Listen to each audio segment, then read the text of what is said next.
One of the hallmarks of my existence has always been, just an insane amount of anger and rage. It's been there as long as I've known. So I don't have a conscious memory of not having rage, right? So earliest memories of life when I'm 5 years old, I have rage like you can't believe.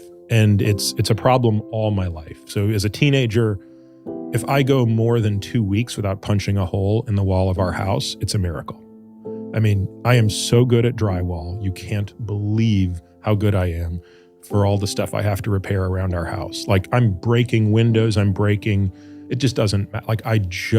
And so in a way, and of course I rationalized how much boxing saved my life because I had this amazing outlet for my rage, right? I got to basically exercise 6 hours a day. I'm hitting punching bags in people all day long. And it's just a beautiful outlet that keeps me out of jail.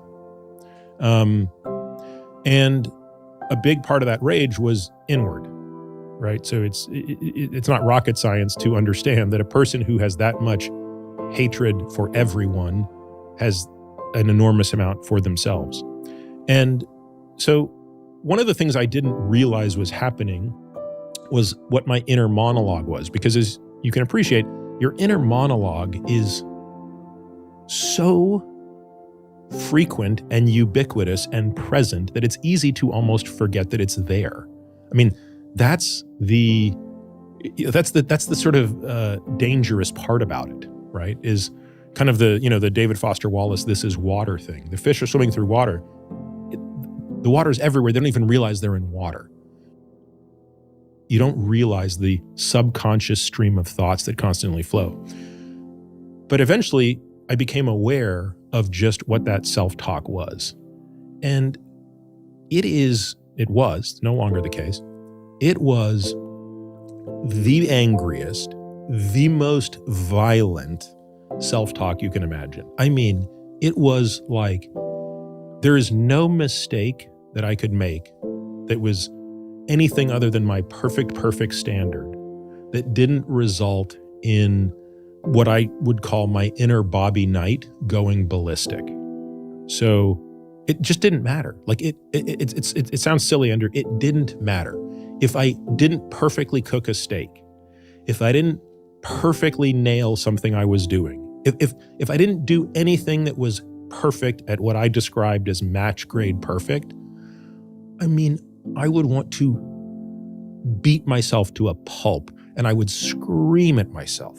I mean, it's hard to describe, and I hope that most people listening to this don't understand what that feels like.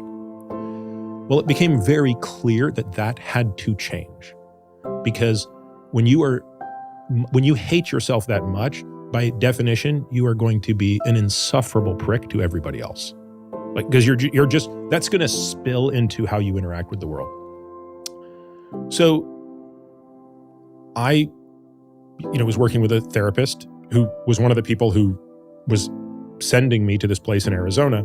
And basically, it became clear that they proposed that I could shed this trait if I was willing to do a certain amount of work.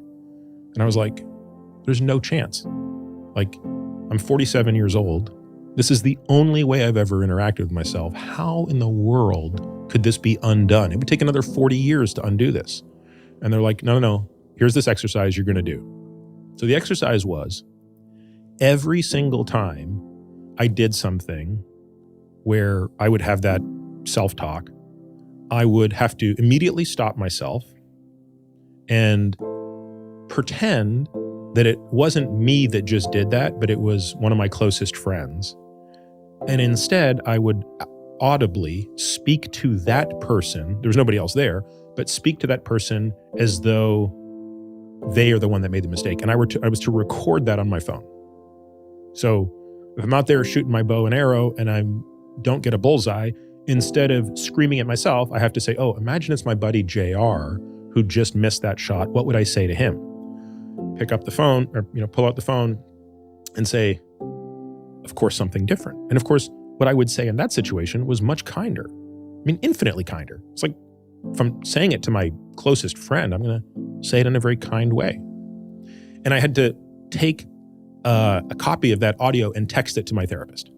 Oh, wow. Yeah. Talk about vulnerability. So can you imagine? I was all on board this practice until you mentioned that, at which point, and I trust my therapist to a very deep level, but I thought, wow, that's a mountain.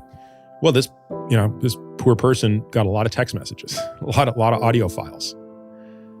But here's the part that just blows my mind. It only took, I don't know, I can't remember exactly. I'd have to go back to look at my journals. It only took about 4 months to get rid of Bobby Knight.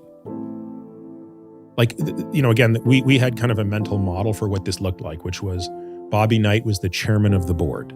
He sat in the boardroom and nobody else got to talk. And for those that don't know, Bobby Knight had a terrible temper. Yeah. Yeah. The worst. Right. This is the guy that was throwing chairs across the basketball court. Level 11. Yep. Out of 10.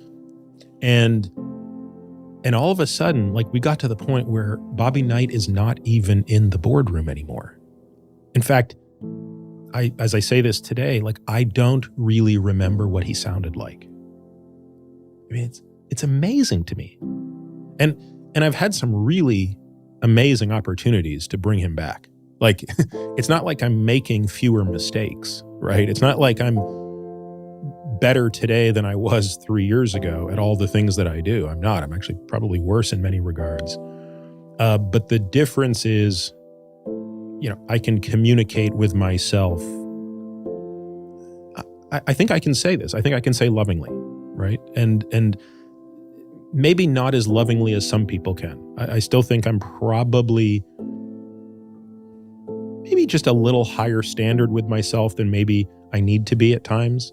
But I'm just not beating myself up like I used to. And I think by extension, I'm beating other people up a lot less. Well, I don't know the extent to which your internal narrative reflects the narrative that others have about you. But first of all, I want to thank you for sharing what you just shared. I think as a practical step, it first of all, it's one I've never heard of before, but certainly represents this incredible phenomenon of neuroplasticity, because 4 months sounds like a bit of time, and yet you were 47 years old. So that's 47 years of accumulated, just absolutely berating self-talk is what it sounds like. So it's something that people can think about for their own purposes, and their own challenges.